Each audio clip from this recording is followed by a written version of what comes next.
this is Ragashruti. இன்னைக்கு verbal ability class பார்க்கலாம். So இன்னைக்கு reading comprehension பார்க்கலாம். ஸோ இது வந்து first passage. நாம் இந்த passage படிக்கிற முன்னாடி first questions போய் படிக்கலாம். என்ன questions கேட்டிருக்காங்க அப்படின்ட்டு. First question, an archipelago is a collection of. இது வந்து archipelago அப்படின்ட்டு ப்ரொனவுன்ஸ் பண்ணணும். an archipelago is a collection of whatன்னு கேட்குறாங்க. ஸோ இங்கே archipelagoனா என்னன்னு நமக்கு தெரியணும். Next Stockholm is. So Stockholm அப்படிங்கிறது ஒரு பிளேஸ். ஸோ அது வந்து அதில் என்ன இருக்குன்னு கேட்குறாங்க. ஸோ அதிகமாக ஸ்டாக்ஹோமில் இட் கன்சிஸ்ட் ஆஃப் வாட் அப்படின்றது தான் question. Next, what is the opposite of the word amiable. So இந்த அமியபிள்ன்ற வேர்டுக்கு ஆப்போசிட் என்னன்னு கேட்குறாங்க. ஸோ இது ஒரு antonym based question. Next, why is Stockholm used as a test market for innovation by IT companies and fashion houses? So, இங்க நம்ம keyword பார்க்கணும். Keyword என்னது?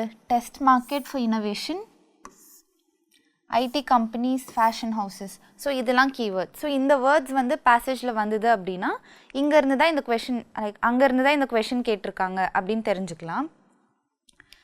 Next, Stockholm is important to the country because. So, அந்த countryக்கு Stockholmன்ற place எதனால important? இதுதான் question. So, it's a very simple passage. இது எப்படி answer பண்ணலாம் நம்ம பார்க்கலாம். இப்போ நம்ம passage போலாம். So, first paragraph. Stockholm is spread out on an archipelago of 14 islands where Lake Mälaren meets the Baltic Sea. So, நம்ம archipelago நாங்க பார்த்தோம். இந்த word இங்கேயும் கொடுத்திருக்காங்க. So, ஸ்டாக்ஹோம்ங்கிறது என்னது? It is spread out on an archipelago 14 islands. So 14 islands. Archipelago அப்படின்னா அதுக்கு அர்த்தம் என்னென்னா குரூப் ஆஃப் ஐலண்ட்ஸு தான் ஆர்கிபெலகோன்னு சொல்லுவோம். ஸோ ஸ்டாக்ஹோம் வந்துட்டு இந்த 14 ஐலண்ட்ஸு ஸ்ப்ரெட் பண்ணி இருக்குது. ஸோ ஸ்டாக்ஹோமுங்கிறது என்னது? சுற்றி ஐலண்ட்ஸ் இருக்குது, இதுதான் meaning. So it is an archipelago of 14 islands where lake Malaren meets the Baltic sea. So இந்த லேக் மெலரினும் பால்டிக் சீயும் மீட் ஆகிற இடத்துல தான் இந்த ஸ்டாக்ஹோம் அப்படின்ற ஊர் இருக்குது. மோர் ஏரி தென் வெனிஸ். ஸோ நம்மளுக்கு ஏதாவது பெரிய சென்டென்ஸ் இருக்குது அப்படின்னா நம்ம பிரேக் டவுன் பண்ண பார்க்கலாம். இது ஒரு ஈஸியான பேசேஜ் தான். இது பிரேக் டவுன் பண்ணணுன்னு அவசியம் இல்லை. பட் ஸ்டில் உங்களுக்கு கஷ்டமாக இருக்குது அப்படின்னா நீங்கள் என்ன பண்ணுறீங்கன்னா பிரேக் டவுன் பண்ணி ஒரு பெரிய சென்டென்ஸ் இருக்குன்னா அதை குட்டி குட்டியாக பிரேக் டவுன் பண்ணி அதை வந்து தமிழில் ட்ரான்ஸ்லேட் பண்ணி நீங்கள் அதுக்கு அர்த்தம் கண்டுபிடிச்சிக்கோங்க. மோர் ஏரி தேன் வெனிஸ் அப்படின்னு சொல்லி இது வரைக்கும் பிரேக். ஏரினா என்னது? மோர் ஏரினா என்னது? நிறைய காத்தோட்டமாக இருக்கிறது. ஸோ வெனிஸுங்கிறதும் ஒரு பிளேஸ் தான். ஸோ வெனிஸை விட ரொம்ப ஏரியாக இருக்கும், ரொம்ப காத்தோட்டமாக இருக்கும் இந்த Stockholm. With wide open spaces. So என்ன இருக்கும்? ஸ்பேஸ் நல்லா வைட் ஓப்பனாக இருக்கும், நிறைய ஓப்பன் ஸ்பேசஸ் இருக்கும். It is 1/3 water. ஸோ ஒரு லைக் 1/3 ஆஃப் ஸ்டாக்ஹோம் என்னது? தண்ணி தான் இருக்கும். மோர் ஏரி தென் வெனிஸ், நிறைய வைட் ஸ்பேசஸ் இருக்கும், வைட் ஓப்பன் ஸ்பேசஸ் இருக்கும், அண்ட் 1/3 வாட்டர் இருக்கும். Its other 2/3 combine arched bridges. So 1/3 வாட்டர்னு பார்த்துட்டோம். மீதி 2/3 என்ன இருக்கும்? ஆர்ச்ட் பிரிட்ஜஸ் இருக்கும். ஸோ பிரிட்ஜ் இருக்கும், ஜெட் ஃபவுண்டன்ஸ் இருக்கும், பலேஷியல் பில்டிங்ஸ். பலேஷியல் பில்டிங்ஸ்னால் பெரிய பெரிய பில்டிங்ஸ் இருக்கும், ட்ரிம்ட் வித் கோல்டு. ஸோ அதில் கோல்டு கலரில் அந்த பில்டிங்கில் இருக்கும். ஸோ இதுதான் 1/3 வாட்டர் இருக்கும். மீதி 2/3 வந்துட்டு பிரிட்ஜஸ்ஸு, ஃபவுண்டன்ஸ், பெரிய பில்டிங்ஸ் இது எல்லாமே இருக்குன்னு சொல்கிறாங்க. நெக்ஸ்ட் நம்ம இன்னொரு கொஷின் பார்த்தோம், ஸ்டாக்ஹோம் இஸ் அப்படின்னு. ஸோ ஸ்டாக்ஹோமில் என்ன இருக்கும் அப்படின்னு. ஸோ அதுக்கான ஆன்சர் இங்கே தான் இருக்கும். Let's go to that question now. So நீங்கள் வந்துட்டு இந்த மாதிரி அந்த கீவேர்டு வந்து நீங்கள் பேசேஜில் கண்டுபிடிச்ச உடனேவே போய் கொஷனுக்கு ஆன்சர் பண்ணிவிடுங்க.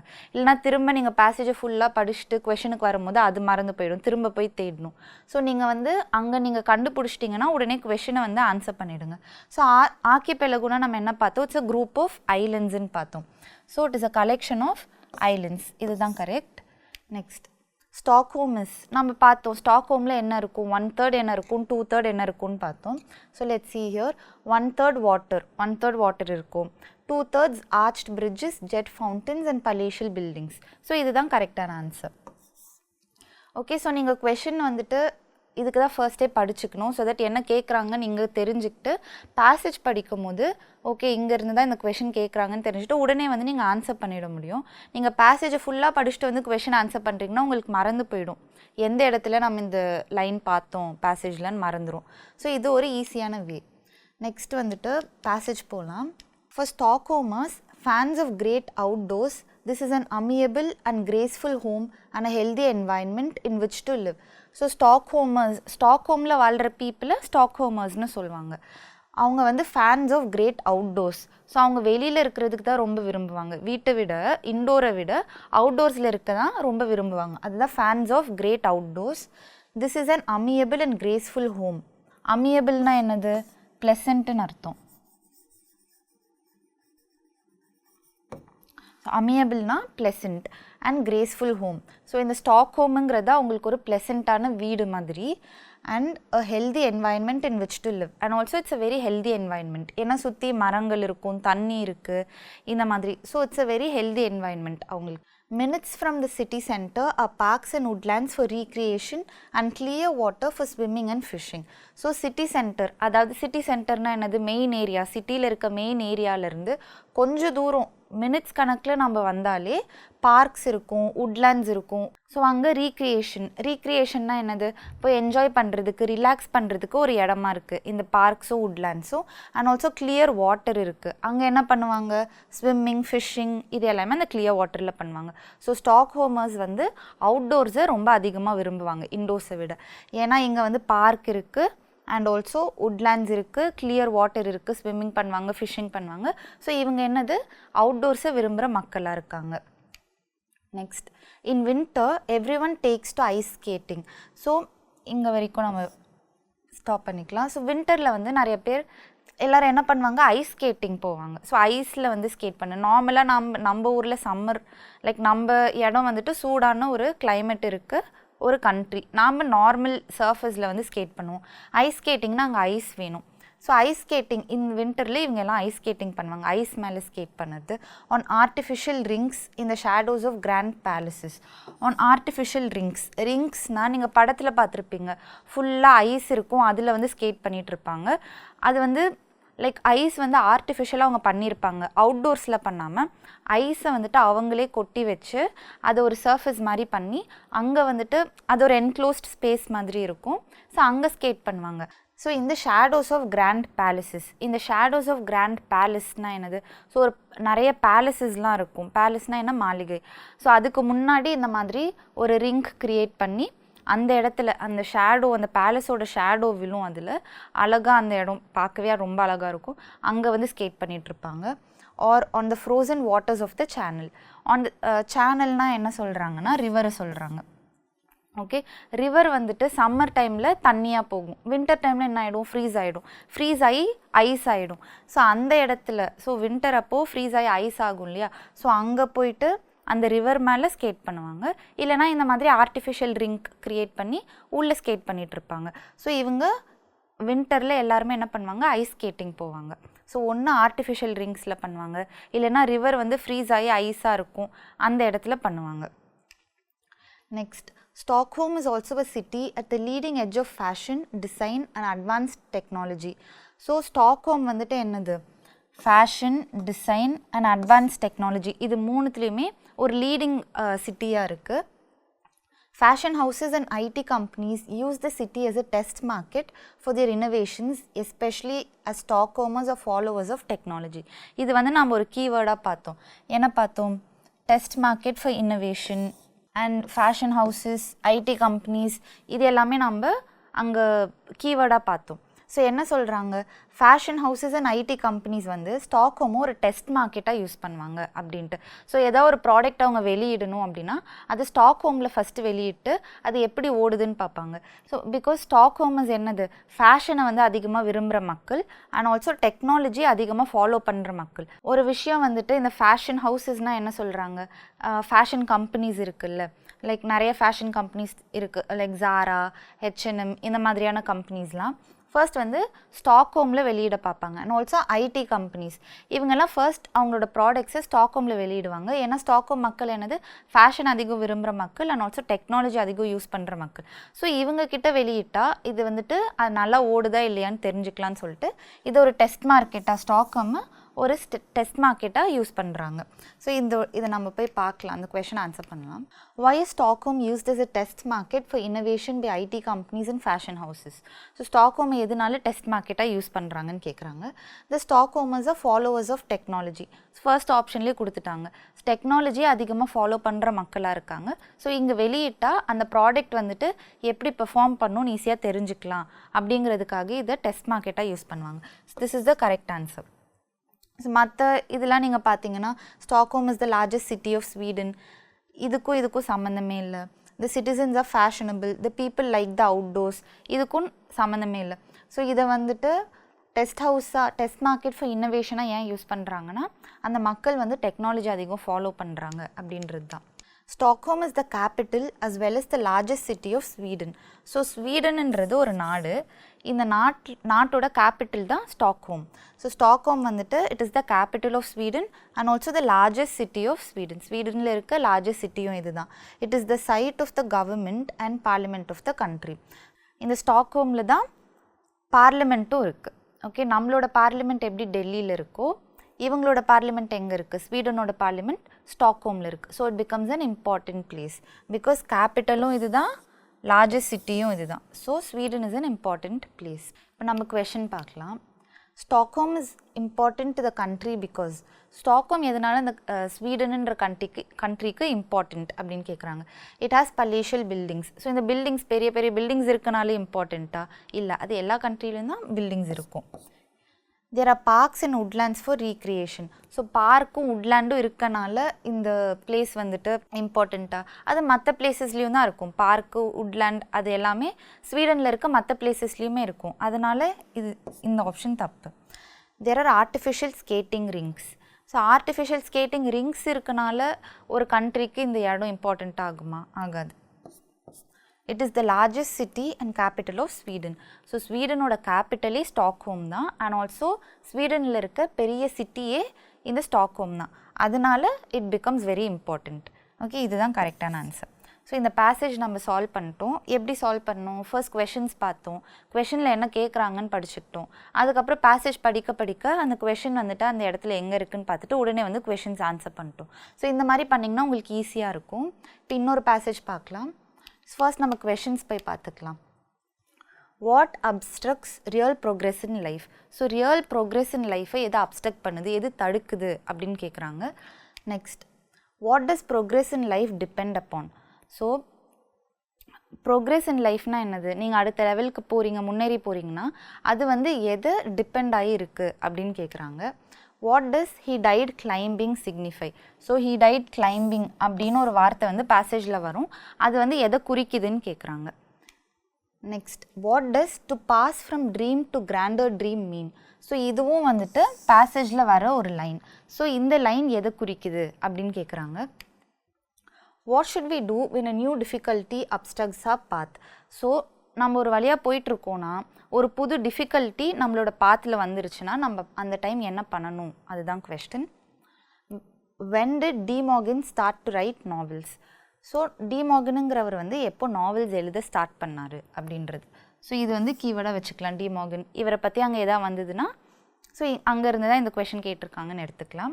ஸோ இதுவும் ஒரு ஈஸியான பேசேஜ் தான். இதை எப்படி சால்வ் பண்ணலான்னு பார்க்கலாம். நம்ம கொஷின்ஸ் பார்த்துட்டோம். வந்துட்டு ரியல் ப்ரோக்ரெஸ்ஸை எது அப்ஸ்ட்ரக்ட் பண்ணுது, எது தடுக்குது, அண்ட் ரியல் ப்ரோக்ரெஸ் எது டிபெண்ட் ஆகிருக்கு, அண்ட் ஹீ டைட் கிளைம்பிங்னா என்னது, to pass from dream to grander ட்ரீம்னா என்னது, அண்ட் ஆல்சோ ஒரு புது டிஃபிகல்ட்டி நம்மளோட வழியில் வந்துருச்சு அப்படின்னா அந்த டைம் நம்ம என்ன பண்ணணும், அண்ட் டி மார்கன் வந்து எப்போ நாவல்ஸ் எழுத ஆரம்பித்தார். இவ்வளோ தான் நம்ம கொஷின்ஸ். ஸோ நம்ம பேசேஜ் பார்க்கலாம். Progress in life depends a good deal on crossing one threshold after another. So progress in life வந்துட்டு எதை டிபெண்ட் ஆகிருக்கு, இது நம்ம கொஷனில் பார்த்தோம். Progress in life depends on what அப்படின்ற மாதிரி ஒரு கொஷின் பார்த்தோம். எதில் டிபெண்ட் ஆகிருக்கு? It depends on a good deal on crossing one threshold after another. thresholdனா என்னது? லிமிட். ஸோ ஒரு விஷயத்தை முடிச்சுட்டு இன்னொரு விஷயம் நம்ம எடுக்கிறோம் இல்லையா, அதுதான் வந்துட்டு ப்ரோக்ரெஸ் இன் லைஃப். ஸோ நம்ம ஒரு விஷயத்தை முடிச்சுட்டு அப்படியே இருந்துடக்கூடாது, அடுத்த விஷயம் எடுக்கணும். thresholdனா லிமிட், ஒரு விஷயத்துக்கான லிமிட். அதை முடிச்சுட்டு திரும்ப இன்னொரு புது விஷயம் எடுக்கிறது தான் வந்துட்டு ரியல் ப்ரோக்ரஸ் இன் லைஃப். அதுதான் வந்துட்டு ப்ரோக்ரஸ் டிபெண்ட்ஸ் ஆன் வாட், ஒரு த்ரெஷோல்ட்லேருந்து இன்னொரு த்ரெஷோல்ட் நம்ம மூவ் ஆன் ஆகுறது தான் ரியல் ப்ரோக்ரஸ். இப்போ நம்ம கொஷின் பார்க்கலாம். What does progress in life depend upon? இதுதான் நம்ம பார்த்தோம். குட் ஹேபிட்ஸா? இல்லை. ஹார்ட் ஒர்க்கா? இல்லை. Over coming one difficulty after another. So நம்ம பார்த்தோம், ஒரு விஷயம் ஒரு டிஃபிகல்ட்டி, த்ரெஷோல்ட்னா என்னது, லிமிட்னா என்னது, அது ஒரு டிஃபிகல்ட்டான விஷயம். அதை முடிச்சுட்டு இன்னொரு விஷயத்துக்கு போகிறது தான் ப்ரோக்ரெஸ்ன்னு சொல்லுவோம். So overcoming one difficulty after another, இதுதான் வந்துட்டு ப்ரோக்ரெஸ் டிபெண்ட்ஸ் ஆன். இதுதான் கரெக்டான answer. Spirit of service and cooperation, இதுவும் இல்லை, இதுவும் இல்லை. ஓகேயா? ஸோ இங்கே த்ரெஷோல்டுங்கிறது டிஃபிகல்ட்டியும் மீன் பண்ணுது, ஒரு லிமிட் ஒரு டிஃபிகல்ட்டின்னு நம்ம வச்சுக்கலாம். ஸோ ஒரு விஷயத்தை எவ்வளோ டிஃபிகல்ட்டாக இருந்தாலுமே அதை முடிச்சுட்டு இன்னொரு விஷயத்துக்கு போகிறது தான் ப்ரோக்ரெஸ்ன்னு சொல்லுவோம். Some time ago a man watched his little nephew try to write his name. So ஒரு மேன் என்ன பண்ணுறாரு, நெஃப்யூனா என்னது, நம்மளோட அண்ணா ஒரு அக்கா பையன், பிரதர் ஆர் சிஸ்டர்ஸ் சன்னை தான் வந்து நெஃப்யூன்னு சொல்லுவோம். ஸோ அவரோட நெஃப்யூ வந்து அவனோட பேரை வந்து எழுதுறத பார்த்துட்ருக்காரு. ஓகே, நெஃப்யூனா என்ன, குட்டி பையனாக இருப்பான், அவனோட பேர் எழுதிட்டுருக்கான். It was hard work, very hard work. So அந்த பையனுக்கும் பேர் எழுதுறதே ரொம்ப கஷ்டமாக இருந்தது, ஏன்னா குட்டி பையன். Okay, so it was very hard work for him.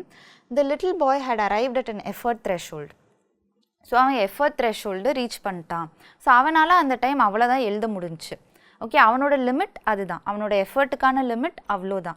அந்த டிஃபிகல்ட்டி வந்துட்டு அவன் அதை அச்சீவ் பண்ணிட்டான், அதுதான் அவனால் முடிஞ்சுது. ஸோ கஷ்டப்பட்டு அவன் பேர் எழுதுறான். Today he writes his name with comparative ease. ஆனால் இன்றைக்கி எப்படி பண்ணுறான், ஈஸியாக எழுதுறான் அவனோட பேர். முன்னாடி கஷ்டப்பட்டு எழுதுனா, அன்றைக்கி அவனோட த்ரெஷோல்டு அதுதான், லிமிட் அதுதான். ஆனால் இன்றைக்கி ரொம்ப ஈஸியாக எழுதுறான். ஸோ இது ப்ரோக்ரெஸ். முன்னாடி இருந்ததை விட இப்போ அவன் வந்து நல்லா எழுதுறான். So this is progress. This is the way with all of us. As soon as we cross one threshold, as soon as we conquer one difficulty, a new difficulty appears or should appear. So இந்த மாதிரி தான் நம்ம எல்லாருக்குமே. So as soon as we cross one threshold அப்படின்னா என்னது, நம்ம ஒரு threshold cross பண்ணிட்டோம், ஒரு டிஃபிகல்ட்டியை நம்ம க்ராஸ் பண்ணிட்டோம் அப்படின்னா as soon as we conquer one difficulty, so ஒரு த்ரெஷோல்டு ஒரு லிமிட் நம்ம க்ராஸ் பண்ணிட்டோம், ஒரு டிஃபிகல்ட்டியை நம்ம கான்குவர் பண்ணிட்டோம், வென்றுட்டு வந்துட்டோம் அப்படின்னா a new difficulty appears or should appear. இன்னொரு புது டிஃபிகல்ட்டி வந்துடும் கிடையாது, கண்டிப்பாக வரணும் அப்படின்னு சொல்கிறாங்க. ஓகே, ஸோ நம்ம ஒரு விஷயத்தை க்ராஸ் பண்ணி வரோம், ஒரு கஷ்டத்தை க்ராஸ் பண்ணி வரோம்னா திரும்ப என்ன நடக்கும், இன்னொரு கஷ்டம் வரும், இன்னொரு டிஃபிகல்ட்டான ஒரு டாஸ்க் வரும்னு மட்டும் இல்லை, அது கண்டிப்பாக வரணும். அப்போ தான் நம்ம ப்ரோக்ரெஸ் ஆக முடியும் அப்படின்றத இவங்க சொல்கிறாங்க. Some people make the mistake of steering clear of thresholds. So சிலர் என்ன பண்ணுறாங்க, ஸ்டியரிங் கிளியர்னா என்னது, அவாய்டிங்.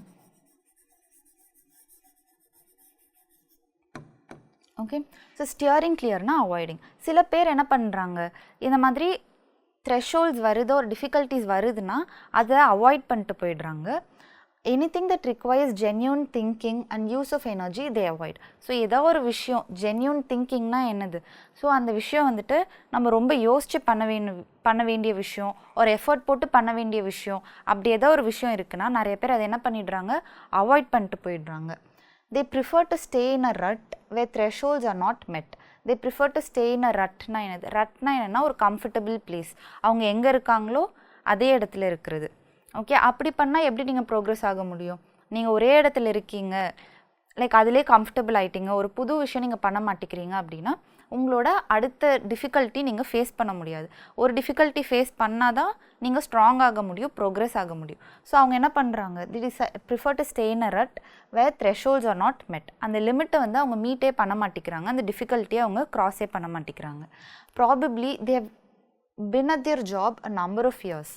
ஸோ ஒரு ஜாபில் பல வருஷமாக இருப்பாங்க. நம்பர் ஆஃப் இயர்ஸ்னால் என்னது, பல வருஷமாக ஒரே ஜாப்லேயே இருப்பாங்க. வேறு ஜாப் போனால் பெட்டர் ஆப்பர்ச்சுனிட்டிஸ் கிடைக்கும், பெட்டர் பே கிடைக்கும், பெட்டர் எக்ஸ்போஷர் கிடைக்கும். இந்த மாதிரி இல்லாமல் ஒரே ஜாப் பல வருஷமாக இருப்பாங்க. அப்படி இருந்தால் அவங்க எப்படி ப்ரோக்ரெஸ் ஆக முடியும், அவங்களோட நாலேஜ் அதே மாதிரி தான் இருக்கும், எக்ஸ்ட்ராவாக எதுவுமே ஆயிருக்காது, அவங்களோட சுற்றி இருக்க இதுவும் அதே மாதிரி தான் இருக்கும், புது பீப்புள் மீட் பண்ணியிருக்க மாட்டாங்க. So things are easy for them. அவங்களுக்கு திங்ஸ் ஈஸியாக தான் இருக்கும், ஆனால் புதுசாக எதுவுமே கற்றுருக்க மாட்டாங்க. கரெக்டாக? They make no effort to seek out new obstacles to overcome. So பெருசாக அவங்க எஃபர்ட்டே போட மாட்டாங்க. புது அப்டக்கிள்ஸ் ஓவர் கம் பண்ணலாம். அப்டக்கிள்ஸ்னால் என்ன, டிஃபிகல்ட்டிஸ், அதை ஓவர் கம் பண்ணலாம் அப்படிங்கிறதுக்கு பெரிய எஃபர்ட்லாம் போட மாட்டாங்க. அவங்க லைஃப் ஈஸியாக கொண்டு போய்க்கணும், ஒரே மாதிரியே எடுத்துகிட்டு போவாங்க. Real progress stops under such circumstances. So உண்மையான ப்ரோக்ரெஸ் வந்து இந்த மாதிரி சர்க்கம்ஸ்டன்சஸில் ஸ்டாப் ஆகிடும் அப்படின்னு சொல்கிறாங்க. விச் மீன்ஸ் என்னது, அவங்க ப்ரோக்ரெஸ்ஸே ஆக முடியாது. ஒரே ஜாப்லேயே அவங்க இருக்காங்கன்னா பெருசாக ஒரு ப்ரோக்ரெஸ் இருக்கவே இருக்காது, புது எக்ஸ்போஷர் இருக்காது, புது லேர்னிங் எதுவுமே இருக்காது. ஆனால் அவங்க லைஃப் ஈஸியாக இருக்கும், ஆனால் வேறு எந்த விஷயமுமே அவங்களுக்கு கிடைக்காது. Some middle-aged and elderly people greatly enrich their lives by continuing to cross thresholds. Enrichனா என்னது, to improve the quality. Okay, ஒரு விஷயத்தோட குவாலிட்டி இம்ப்ரூவ் பண்ணுறது தான் என்ரிச்னு சொல்லுவோம். ஓகே, இந்த மிடில் ஏஜில் இருக்க பீப்புள் அண்ட் எல்டர்லி பீப்புள் இருக்காங்க இல்லையா, அவங்களோட குவாலிட்டி ஆஃப் லைஃப்பை வந்து இம்ப்ரூவ் பண்ணணும்னு என்ன பண்ணுவாங்க, they continue to cross thresholds. So ஒரு த்ரெஷோல்டு, ஒரு டிஃபிகல்ட்டியை முடிச்சுட்டு இன்னொரு டிஃபிகல்ட்டி, அந்த மாதிரி போயிட்டே இருப்பாங்க. ஒரு விஷயத்தை முடிச்சுட்டு இன்னொரு விஷயம், அதுதான் வந்துட்டு அவங்களுக்கு லைஃப்பில் என்ரிச்மெண்ட் கொடுக்குது, குவாலிட்டி ஆஃப் லைஃப்பை இம்ப்ரூவ் பண்ணுதுன்னு அவங்க பிலீவ் பண்ணுறாங்க. ஸோ ஒரு அப்டக்கிளை க்ராஸ் பண்ணி இன்னொரு அப்டக்கிள் போய் தான் நம்மளோட லைஃப்பை, நம்ம குவாலிட்டி ஆஃப் லைஃப்பை இம்ப்ரூவ் பண்ண முடியும். அதுதான் நிறைய middle aged and elderly people, volt people இது தான் பண்ணுறாங்க அப்படின்னு சொல்கிறாங்க. One man went into an entirely new business when he was past middle life and made success of it. So ஒருத்தர் என்ன பண்ணுறாரு, பாஸ்ட் மிடில் லைஃப்னா என்னது, ஒரு 40 years மேலே அவர் என்ன பண்ணுறாரு, புது பிஸ்னஸ் ஸ்டார்ட் பண்ணி அதில் அவருக்கு சக்ஸஸ் கிடைக்குது. ஓகே, ஸோ அவர் என்ன பண்ணுறாரு, அது ஒரு புது அப்டக்கிள் தான். ஒரு புது பிஸ்னஸ் ஸ்டார்ட் பண்ணுறதுங்கிறது ஒரு கஷ்டமான விஷயம். ஆனாலுமே அவர் வந்துட்டு 40 years மேலே ஸ்டார்ட் பண்ணி அதில் அவருக்கு சக்ஸஸ் கிடச்சிருக்கு. De Morgan didn't start to write novels until he was past 60. So நம்ம டி மார்கன்னு நம்ம அங்கே பார்த்தோம், அவர் வந்து எப்போ நாவல்ஸ் எழுத ஆரம்பித்தார் அப்படின்றது தான் question. So De Morgan didn't start to write novels until he was past 60. So அவர் வந்துட்டு பாஸ்ட் 60னா என்ன, 60 க்ராஸ் பண்ணதுக்கு அப்புறம் தான் டி மார்கனுங்கிறவர் நாவல்ஸை எழுத ஆரம்பிக்கிறாரு அப்படின்றாங்க. Psychologists have discovered that man can continue to learn throughout his life. Psychologist என்ன சொல்கிறாங்க, man can continue to learn throughout his லைஃப்னா என்னது, லைஃப் முடிகிற வரைக்கும் ஒரு மனுஷனால் படிக்க முடியும், அவனால் புது புது விஷயங்கள் கற்றுக்க முடியும். ஸோ 12th வரைக்கும், காலேஜ் வரைக்கும் அவ்வளோதான் அவனால் படிக்க முடியும் அப்படிலாம் கிடையாது. அவன் வாழ்கிற வரைக்கும், கடைசி வரைக்குமே அவனால் புது புது விஷயங்கள் படித்து கற்றுக்க முடியும் அப்படின்னு சைக்காலஜிஸ்ட் சொல்கிறாங்க. And it is undoubtedly better to try and fail then not to try at all. So ஒரு விஷயத்தை ட்ரையே பண்ணாமல் விடுறதுக்கு நீங்கள் ட்ரை பண்ணி ஃபெயில் ஆனால் கூட பரவாயில்ல, ஏதோ ஒரு புது விஷயம் நீங்கள் கற்றுருப்பீங்க, அது உங்கள் லைஃப்பில் லேட்டர் யூஸ் ஆகும்.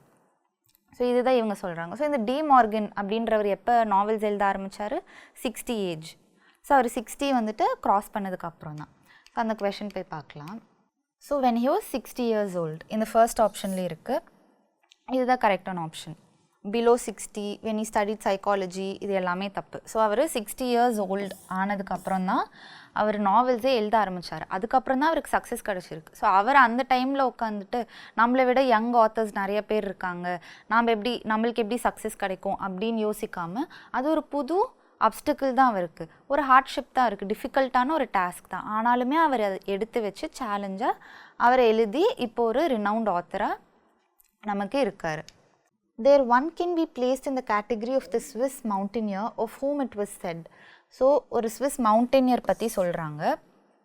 ஸ்விஸ் மவுண்டெனியர்னால் என்ன, ஸ்விட்சர்லாண்டை சேர்ந்த ஒரு மவுண்டெனியர்னால் மவுண்டனை கிளைம் பண்ணுற ஒரு பர்சன். ஸோ அவரை பற்றி என்ன சொல்கிறாங்கன்னா, he died climbing. ஸோ இந்த லைன் நம்ம கொஷனில் பார்த்தோம், he died climbing அப்படின்றாங்க. ஸோ இவர் என்ன பண்ணுறாரு, கிளைம் பண்ணும் போது இறந்துடுறாரு. அவர் ட்ரை பண்ணாமல் இருக்கல, ட்ரை பண்ணி கடைசி நிமிஷம் வரைக்கும் ட்ரை பண்ணி அந்த மவுண்டனை கிளைம் பண்ணணும் அப்படின்ட்டு, ஆனால் அவர் இறந்துடுறாரு. ஸோ கிளைம் பண்ணாமல் இல்லை, கிளைம் பண்ணி இறந்துடுறாரு. Okay, so it is better to try and fail than not to try at all அப்படின்ற லைன் இவருக்கு ரொம்ப சூட் ஆகும். இவர் ட்ரை பண்ணி ஃபெயில் ஆகிட்டாரு, ஆனால் ட்ரை பண்ணாமல் இருக்கல அப்படின்ற line. When a new difficulty arises to obstruct your path, do not complain. Accept the challenge.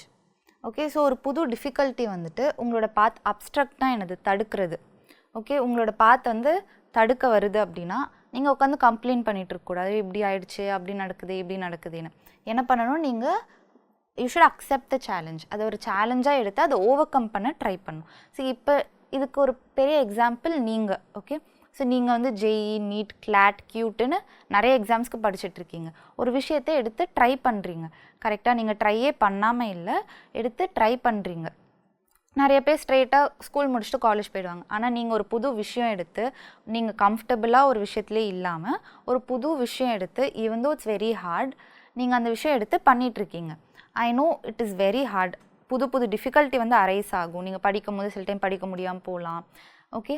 அந்த டைம் நம்ம கம்ப்ளைண்ட் பண்ணாமல் அது ஒரு சேலஞ்சாக எடுத்து என்ன பண்ணணும், அதை சேலஞ்சாக அக்செப்ட் பண்ணி you should try to over come it. அதுதான் இந்த பேசேஜ் சொல்லுது. Determined to cross this threshold as you have crossed numerous other thresholds in your past. So இந்த த்ரெஷோல்டையும் நீங்கள் க்ராஸ் பண்ணணும். முன்னாடி உங்களுக்கு பல கஷ்டங்கள் இருந்திருக்கும், அதை நீங்கள் இப்போ க்ராஸ் பண்ணி தான் வந்திருப்பீங்க. அதே மாதிரி இதையும் வந்துட்டு முன்னாடி நீங்கள் க்ராஸ் பண்ண மாதிரி இதையும் நீங்கள் என்ன பண்ணணும், க்ராஸ் பண்ண ட்ரை பண்ணணும். அதுக்கு நீங்கள் ரொம்ப டிட்டர்மெண்டாக இருக்கணும், ஓகே.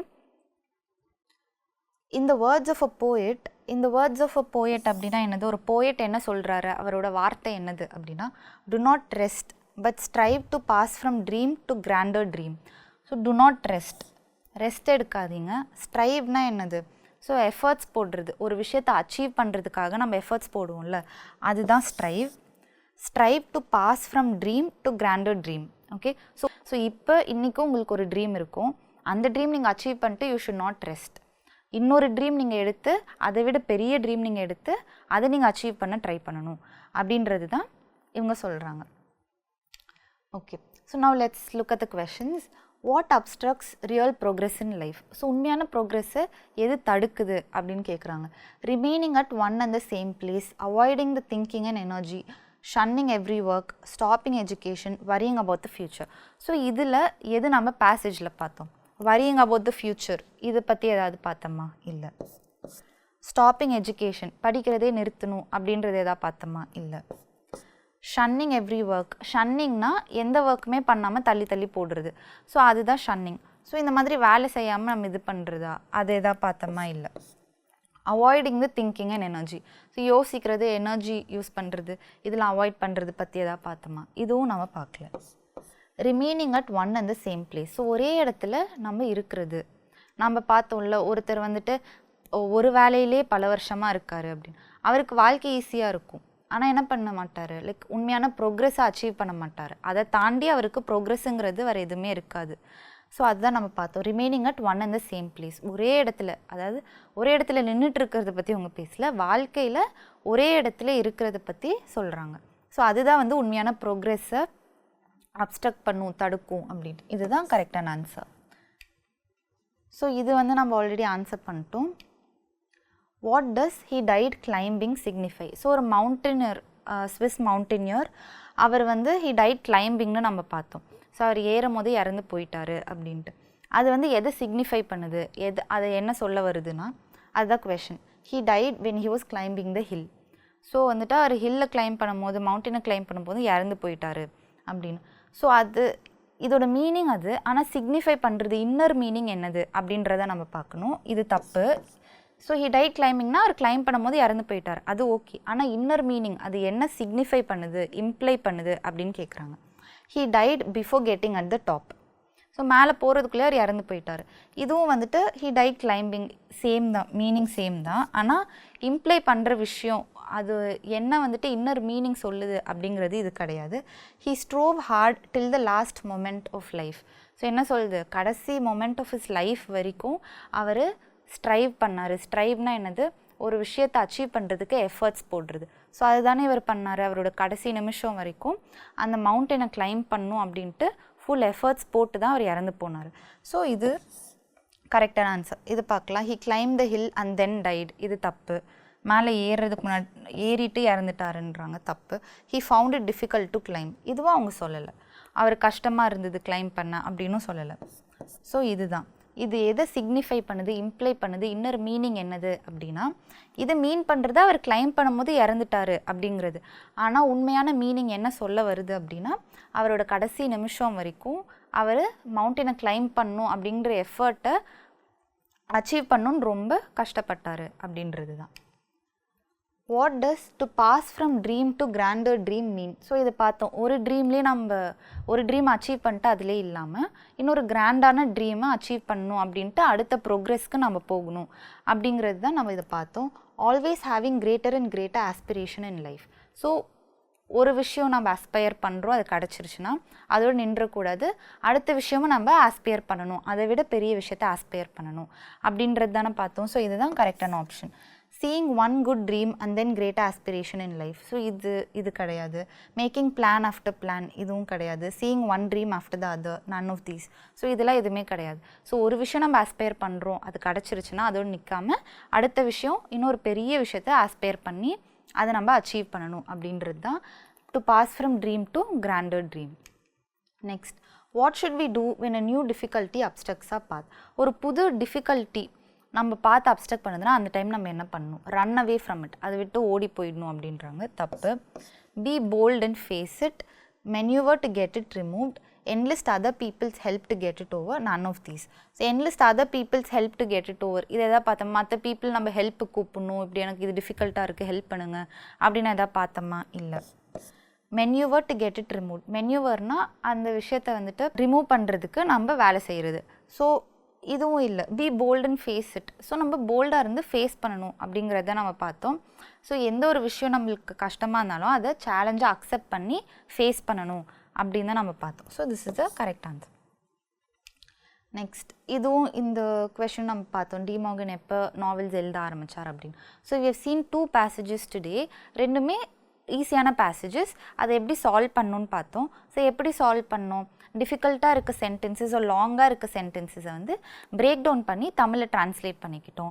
அதுக்கப்புறம் ஃபர்ஸ்ட் கொஷின்ஸை படிச்சுக்கிட்டோம், கொஷின்ஸில் என்ன கேட்டிருக்காங்கன்னு புரிஞ்சுக்கிட்டு பேசேஜை படிக்கும் போது அந்த கொஷின் அங்கே எங்கேயா வந்திருக்குன்னா உடனே போய் கொஷினை ஆன்சர் பண்ணிட்டோம். இல்லைனா என்ன ஆகிடும்? மறந்து போயிடும். திரும்ப கொஷினை படிச்சுக்கிட்டு திரும்ப நம்ம போய் பேசேஜில் எங்கே ஆன்சர் இருக்குன்னு தேடும். ஸோ அந்த மாதிரி பண்ணாமல் நம்மளுக்கு அந்த இடத்துல ஆன்சர், இந்த இடத்துல இருந்தால் கொஷின் கேட்குறாங்க அப்படின்னா உடனே நம்ம வந்து கொஷின் ஆன்சர் பண்ணிட்டோம்.